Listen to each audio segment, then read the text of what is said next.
మరి ఏ అధ్యాయం ఇప్పుడు చెప్పుకుంటుంది మనం? అధ్యాయం పేరు శ్లోకాలు చెప్పుకున్నాం. ఏ శ్లోకం చెప్పుకోవాలి? ఓకేనా? నేను చరణం బై చరణం చెప్తాను, నీట్ గా చెప్పండి. నేను చెప్పిన తర్వాతే చెప్పండి, సరేనా? ఫస్ట్ చరణం అంటే ఫస్ట్ చరణం, ఫస్ట్ 2 చరణాలు అంటే 2 చరణాలు, అలా మొత్తం నేను ఎలా చెప్తా అలా చెప్పండి, సరేనా? ఒకసారి చూడండి. సంతుష్ట సతతై యోగి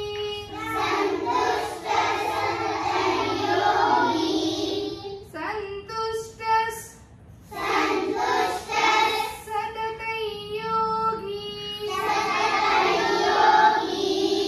యథాత్మా దృఢ నిశ్చయః.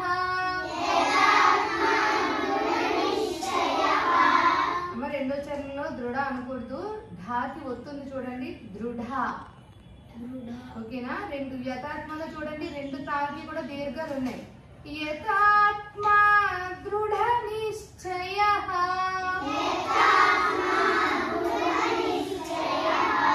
మూడో చరణం మయ్యర్పిత మనోబుద్ధి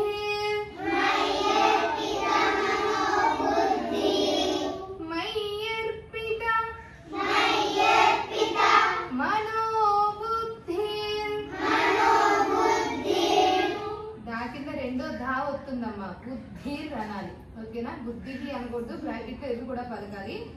మయ్యర్పిత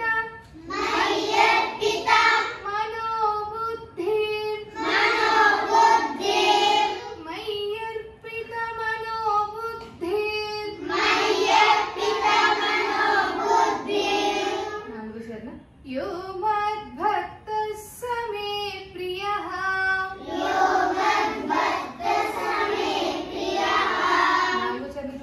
దా కింద రెండో భా ఉంది, భక్తస్. భక్త అనకూడదు, బ్రాకెట్ వస్తుంది. యో మద్భక్తస్. వెంటనే మళ్ళీ సా ఉంది కాబట్టి 2 విడివిడిగా అస్ సా అని పలకూడదమ్మా. యో మద్భక్తస్ సమే ప్రియః.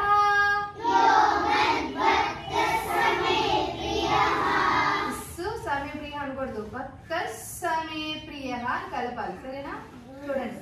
యో మద్భక్త సమే ప్రియః.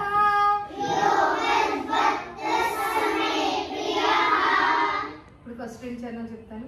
సంతుష్ట సతతై యోగి యథాత్మా దృఢ నిశ్చయః.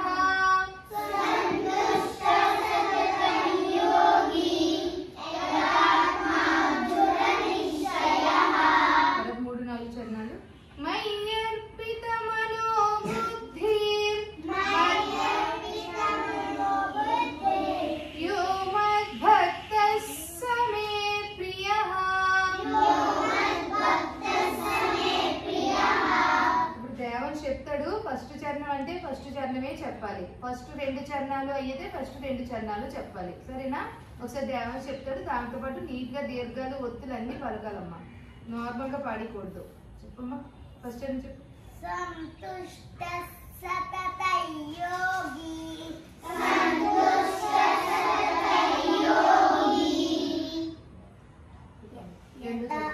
యథాత్మా దృఢ నిశ్చయః.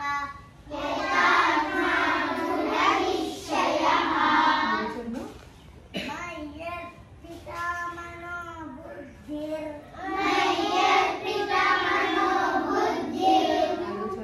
యో మద్భక్త సమే ప్రియః. ఫస్ట్ 2 చరణాలు చెప్పిన తర్వాత చెప్పండి. ఫస్ట్ 2 చరణాలు చెప్పండి. సంతుష్ట సతతై యోగి సంతుష్ట సతతై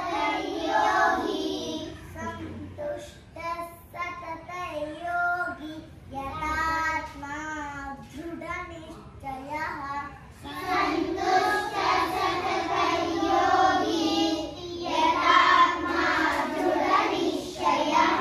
మూడు 4 చరణాలు చెప్పారు, చెప్పండి.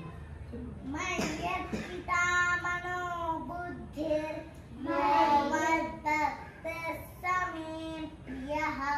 మయ్యర్పిత మనోబుద్ధిర్ యో మద్భక్త సమే ప్రియః. మొత్తం శ్లోకం మొత్తం అందరూ కలిపి చెప్పండి దేవాంశతో పాటు.